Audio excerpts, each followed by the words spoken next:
So hello and what's up guys, welcome back to our new video. और आज again एक OT technician के ऊपर वीडियो है।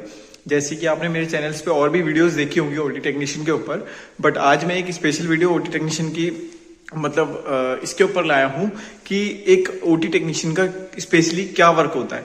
क्योंकि काफी सारे बच्चों को डाउट्स था जो परस्यूइंग है कोर्स के, और जिन्होंने काफी सारों ने कर लिया है और जो करने जा रहे हैं, उन सबको काफी सारे डाउट्स थे कि एक ओटी टेक्नीशियन का क्या वर्क होता है। क्योंकि काफी टाइम से क्योंकि लोगों को एक्चुअल में कॉलेज में और इंस्टीट्यूट्स में पता नहीं लगता है, क्योंकि वहां पे बताया जाता है कि ओटी टेक्नीशियन हॉस्पिटल में जाते हैं, काम करते हैं, बट इतने इन्फॉर्मली उनको शेयर नहीं किया जाता जितना इन्फॉर्मली मैं आज इस वीडियो में शेयर करने जा रहा हूँ।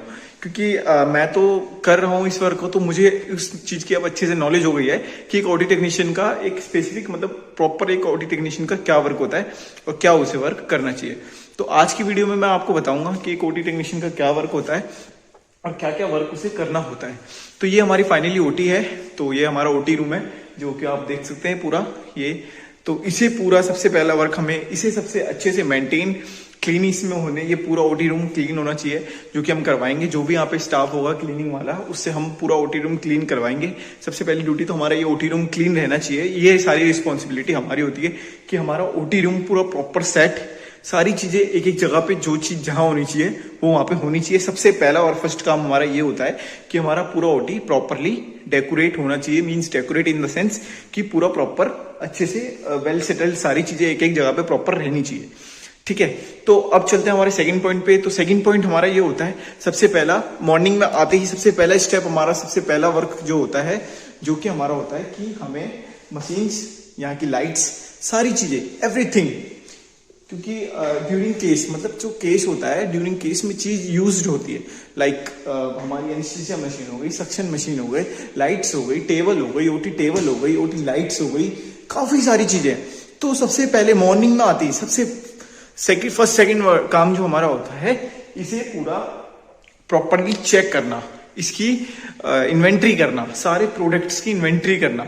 लाइक जितने भी सूचर्स हैं हमारे ओटी में, उन सब की इन्वेंट्री करते हैं। जितने भी मेडिसिन हैं, जितने भी डिस्पोजेबल आइटम है, जितनी भी मतलब इक्विपमेंट्स है, मशीन्स है, इन सबको हमें चेक करना होता है कि ये वर्किंग है या कोई प्रॉब्लम, एनी बैटरी चार्ज या वट जो भी इसमें प्रॉब्लम्स है, वो कोई प्रॉब्लम तो नहीं है, कुछ प्रॉब्लम या कुछ कोई मशीन खराब तो नहीं हो रही है, कल केस में यूज हुई तो उसमें बैटरी है या नहीं है, ये वाले सूचर है या नहीं है। क्योंकि कोई भी एक सूचर खत्म हो गया तो ड्यूरिंग केस पेशेंट को ओपन होगा तो हम एकदम सडनली सूचर कहां से लाएंगे, प्रॉब्लम होगी। तो इसलिए हमें पहले ही सारी चीज की इन्वेंट्री प्रॉपर होनी चाहिए। सारे आइटम एक्स्ट्रा हमें होने चाहिए कि एक की जगह 2 लग गए, 3 लग गए, तो सारे आइटम हमारे पास एक्स्ट्रा होने चाहिए ताकि हम केस में हमें कोई प्रॉब्लम नहीं आए। तो सेकंड काम जो होता है हमारा ये होता है, सबसे पहला तो ओटी क्लीन रहनी चाहिए। ये तो नॉर्मल वर्क हो गया, तो इसे हम काउंट करें ना करें एक बात है। सबसे पहला वर्क हो गया एक तरह से पूरी ओटी का आइटम को चेक करना कि सारे आइटम यहाँ पे हैं या नहीं है। तो बात करते हैं और केस में हमारा वर्क क्या होता है। तो केस में जो हम बात होते हैं, जो हम होते हैं, 2 तरह के टेक्नीशियन होते हैं। एक होता है एनेस्थीसिया टेक्नीशियन, होता है सर्जिकल टेक्नीशियन, जो कि आपको हॉस्पिटल जाके आप इसको इसकी पूरी नॉलेज मिलेगी। या स्पेशली इसके ऊपर भी एक वीडियो बनाऊंगा जो कि एनेस्थीसिया और सर्जिकली। तो सबसे पहले मैं आपको बताता हूँ लाइटली में, शॉर्टली में, कि एक एनेस्थीसिया टेक्नीशियन जो होता है उसका वर्क क्या क्या होता है। तो जैसे कि मैं एक एनेस्थीसिया टेक्नीशियन हूँ, जो कि मेरा वर्क होगा इस मशीन की पूरी प्रॉपर चेकिंग करना कि कैसे वर्क कर रही है, क्या कर रही है। तो एनेस्थीसिया का जो वर्क होता है ड्यूरिंग केस में एनेस्थीसिया टेक्नीशियन का, वो होता है कि लाइक पेशेंट आया, सबसे पहले पेशेंट हमारा एंटर करता है हॉस्पिटल, मतलब ओटी रूम में जब आता है, तो सबसे पहले हमें उसके सारे वाइटल्स चेक करने होते हैं, जो कि हम इस मशीन्स के द्वारा करेंगे।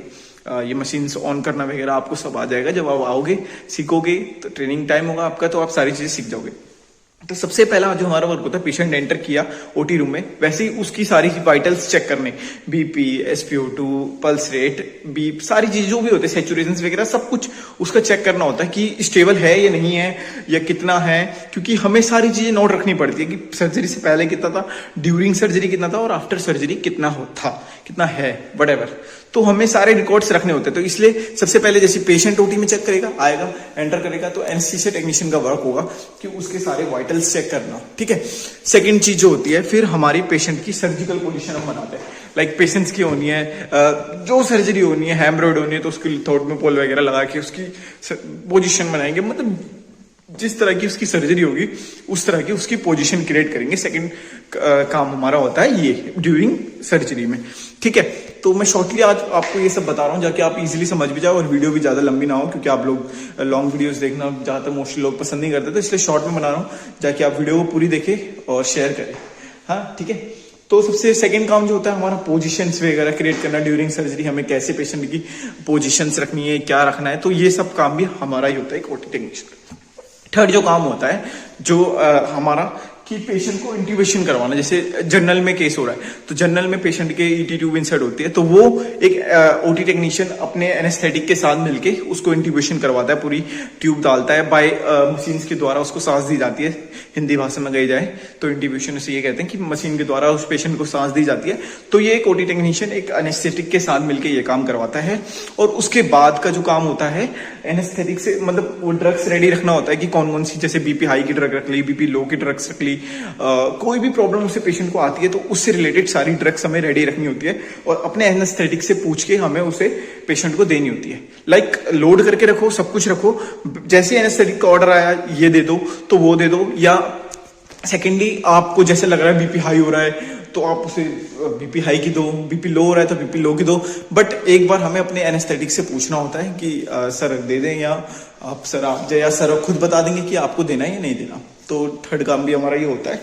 सेकंड फोर्थ काम फिर होता है हमारा पेशेंट की पोजीशन वगैरह, हमने सारा कुछ काम कर दिया तो अब हम पेशेंट की सर्जरी में हेल्प करवाएंगे कि ड्यूरिंग सर्जरी में पेशेंट को कुछ बीपी फॉल, लो, हाई बीपी कुछ हो तो नहीं रहा, या पेशेंट को कोई प्रॉब्लम तो नहीं हो रही, ये सारी चीजें हमें देखनी होती है।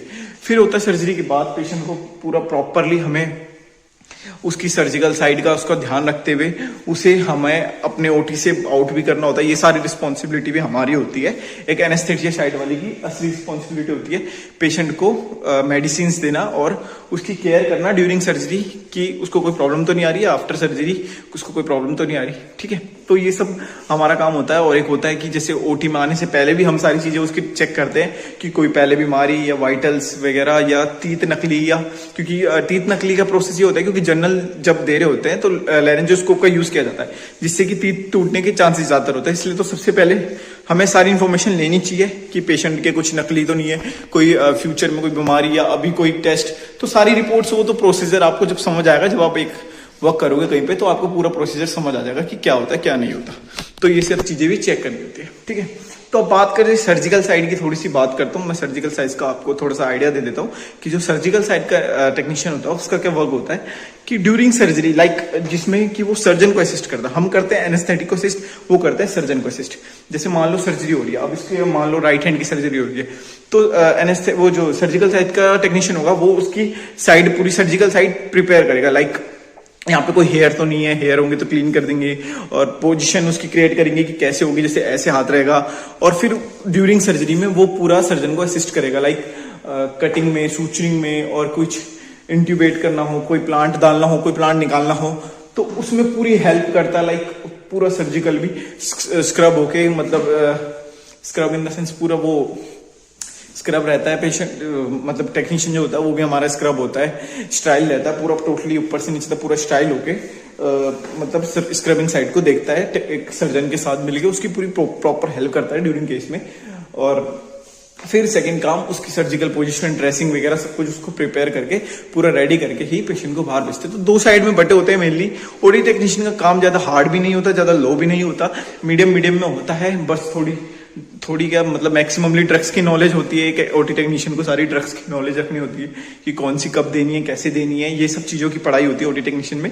क्योंकि काफी सारे मोस्टली बच्चों का मतलब जो फ्रेंड्स लोग हैं हमारे जो वीडियोस देखते हैं मेरी काफी सारी, तो उनका क्वेश्चंस आते हैं काफी सारी। मेरी लास्ट वीडियो में भी क्वेश्चंस आए थे कि ओटी टेक्नीशियन का वर्क क्या होता है प्रॉपर, क्या पढ़ाई हार्ड होती है या लो होती है, क्या होती है। तो सारी चीजें नॉर्मल रहती है, मतलब इतनी हार्ड भी नहीं होती तो इतनी लो भी नहीं होती, मीडियम कह सकते हैं। पढ़ना भी पड़ता है, ठीक है। पढ़ना तो देखो हर चीज के लिए पड़ता है नॉर्मली, सारी चीजों के लिए। बस मेडिसिन की मेनली होती है, हमें मेडिसिन की नॉलेज होनी चाहिए। जो एनेस्थीसिया साइड का टेक्नीशियन होगा उसे मेडिसिन की नॉलेज होनी चाहिए, और जो स्क्रबिंग साइड का टेक्नीशियन होगा उसे सारे इंस्ट्रूमेंट की नॉलेज होनी चाहिए। तो ये मेनली दो चीज की हमें सबसे ज्यादा नॉलेज होती है। वाइटल्स वगैरह लेना तो आप सब सीख जाओगे, इंजेक्शन देना भी सब कुछ सीख जाओगे, उसके लिए हमें प्रैक्टिस की जरूरत होती है। मेनली जो मेरी मेन काम होता है पढ़ाई का, वो हमारा काम होता है कि हमें मेडिसिन की नॉलेज और इंस्ट्रूमेंट की नॉलेज, मतलब जो भी दो पार्ट में हमारे मतलब टेक्नीशियन डिवाइड होता है। तो ये दो काम का हमें मेन ध्यान रखना होता है। तो बस यही है छोटी सी नॉलेज मेरी साइड से, जितनी मेरे को नॉलेज थी मैंने आपके साथ शेयर करने की कोशिश करी है और सारी नॉलेज आपको देने की कोशिश करी है। बाकी और भी कोई क्वेश्चंस या कुछ आपकी तरफ से कुछ आपके मन में कोई क्वेश्चंस या कुछ भी एनीथिंग आपके मन में या माइंड में हो तो आप मुझसे एक बार मेरे कमेंट बॉक्स में या इंस्टाग्राम आईडी में आपको दे दूंगा, उस पर डिस्क्रिप्शन में डाल दूंगा, उस पर जाके आप मुझे मैसेज करके या कमेंट बॉक्स में आप मैसेज करके मुझसे पूछ सकते हैं कि क्या प्रोसीजर है, क्या है क्या नहीं है। उस सब का मैं रिप्लाई करूंगा सबका, और टाइम लगे तो उसके लिए I am really sorry, but मैं अपनी साइड से आपको सारी इन्फॉर्मेशन देने की कोशिश करूंगा। जितनी इन्फॉर्मेशन मेरे को मिलती रहती है वो सारी मैं आपको देता रहता हूँ, अपने साथ शेयर आप लोगों के साथ शेयर करता रहता हूँ सारी इन्फॉर्मेशन ऑपरेशन थिएटर से रिलेटेड, क्योंकि जितनी मेरे को मिलती है मैं आपको सारी आपको शेयर करता हूँ। तो यही है आज की वीडियो की मैंने आपको कुछ बताया कि सर्जिकल साइड और एनेस्थीसिया साइड का थोड़ा सा डिफरेंस और वर्क की क्या होता है क्या नहीं होता। तो इस वीडियो को यहीं एंड करता हूँ, और आगे आपकी पसंद की कोई वीडियो या आपकी कोई डिमांड की कोई वीडियो हो, कुछ पूछना चाहते हो, कुछ किसी चीज के ऊपर वीडियो देखना चाहते हो तो मेरे को कमेंट बॉक्स में बताएं, मैं नेक्स्ट वीडियो उसके ऊपर बताऊंगा। तो आज की वीडियो में बस इतना ही, और अगर वीडियो पसंद आई हो तो लाइक शेयर एंड सब्सक्राइब करें, और चैनल पे जाके और सारी वीडियोस भी देखें। मैं काफी दिल्ली की फेमस प्लेसेस की भी वीडियो काफी सारी करता हूँ, और ऑपरेशन थिएटर की भी दो, क्योंकि मेरे दो पैशन है तो मैं दोनों पैशन को फॉलो करता हूँ एक साथ। तो इसलिए दोनों को देखें और लाइक शेयर एंड सब्सक्राइब करें। बाकी कोई भी क्वेश्चन हो तो इंस्टाग्राम पे मैसेज करें। आज की वीडियो को यहीं एंड करते हैं, मिलते हैं नेक्स्ट वीडियो में, तब तक के लिए बाय बाय। तब तक मैं आपको एक बार ओटी रूम दिखा देता हूँ।